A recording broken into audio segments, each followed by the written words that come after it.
Okay, it's day 20 and did my measurements, and the only thing that changed was my stomach, which was a ½ inch, and my bicep, which was a 15 and a quarter 10 days ago. Now it's a 15. My stomach only went down a ½ inch.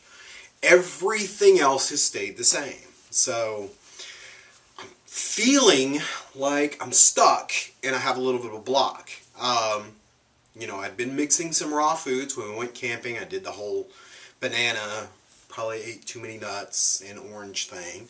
So I need to just really get back to basics and start just going back to the juice and my one smoothie a day and really trying to test the limits of that. And I keep talking about that. And get back to the basics of that stuff. And I think it's also time to change the workout regimen and get away from the low weight, high reps, toning type workout as far as the weight training goes, and really kind of up in my cardio. So my plan is every morning is to get up, cardio, and then as far as the weight training goes, I'm going to do that at night, and what I'm going to do is up it to a higher weight, lower reps. And what I'm going to do is going to work, and I've done this before in the past and it worked really well for me, is to work a specific muscle group. I didn't work specific muscle groups. I kind of did a whole body, like upper body one day, 2 days later work lower body, and then work them 5 days apart. But what I'm going to do is really focus on each muscle group, like the chest. One day and work only the chest, and then don't work that again for another 5 days. That way the muscles have time to rebuild itself and recover from that workout. So, and what I mean by like work my chest is like 3 to 4 sets of just bench, then 3 to 4 sets of flies, and then incline flies and bench, and then decline flies and bench, or maybe just the bench. Maybe do like 3 specific exercises that targets the upper, the lower, the middle part of the bicep, or the pectoral muscles, and then don't work that again for 5 days. So that muscle group has an totally time to recover. And then, do the same with the back, do the same with the shoulder, do the same with the arms, same with the abs. The legs, I'm thinking, I really feel like working my legs, because I really feel like my legs are toned enough the way they are, and they're big enough the way they are at 22.5 inches, and my calf muscles are always very defined. It's what I'm going to do with my calves, or my leg workouts, is just leave my legs alone for the cardio, and I do need to eventually start running. We did some running down there in the mountains.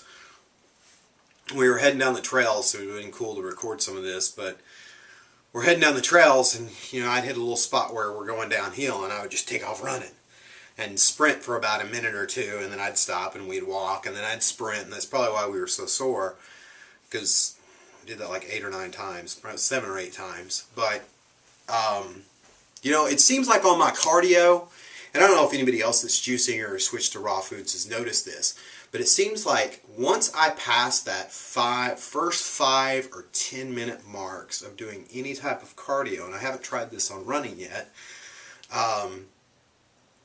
is once I pass that 5 or 10 minute mark, I can just keep going forever. So if I'm on the elliptical or if I'm sparring, it seems like, I can just keep going. So I'd like to test that on running. That's not really a way to start off on running. Someone in the group was doing a couch to 5K type thing, and I thought about maybe following that regimen and then working into marathon training. Maybe a half marathon.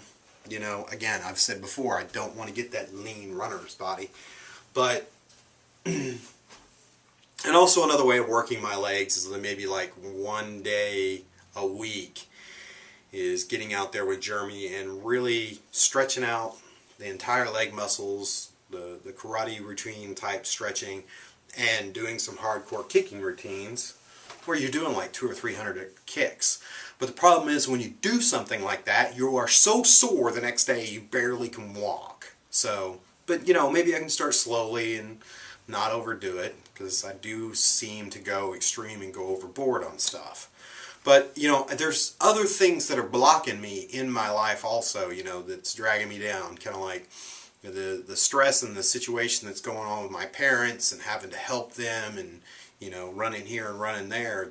That does have an effect on you. And I mean, it would be just so nice to walk away from stuff and just run away from your problems, but that's not the solution. You know, I've been watching a lot of Teal Scott.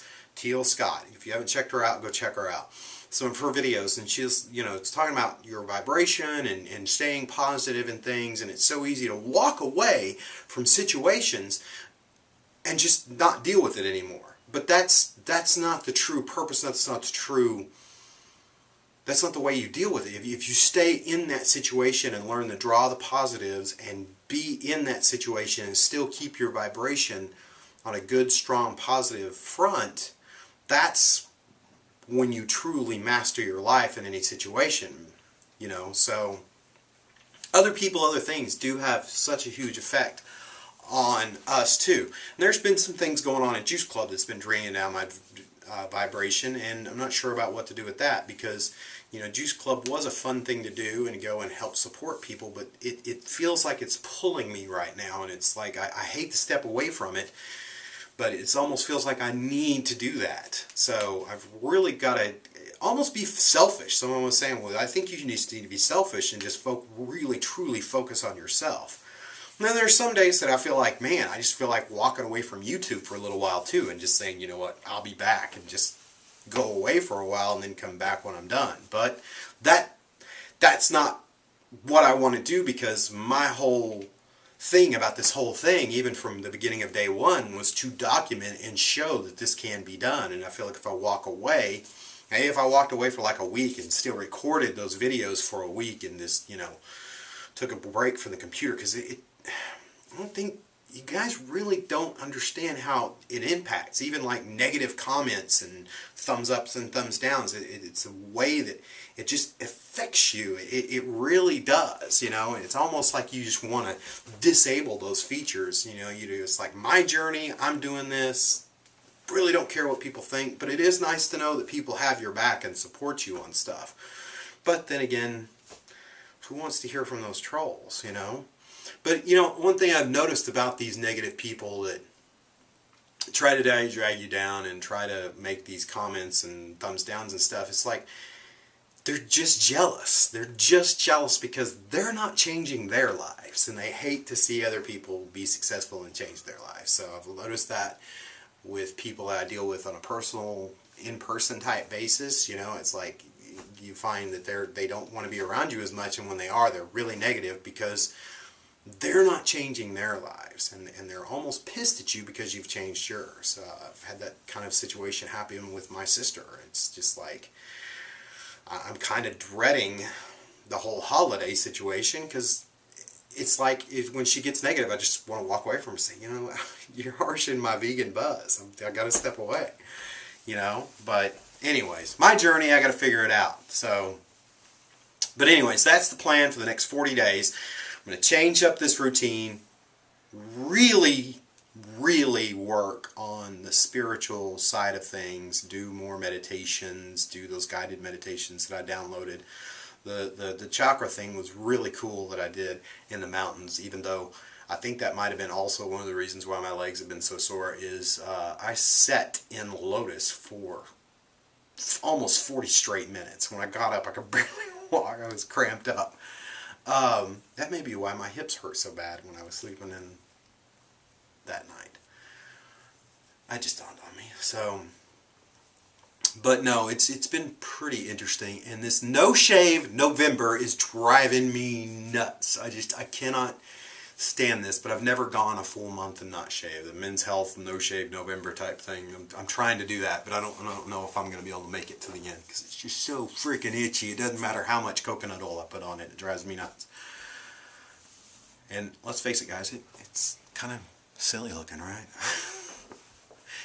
Grows in all Joe Dirt looking, doesn't it? But anyways, that's day 20. I will keep you posted and let you know what I'm doing. So, I do appreciate those good, wonderful, positive people that have been supporting me on this whole venture. over the course of the past, what, year and a couple of months. So anyways, 40 days left. Big push. Talk to you soon.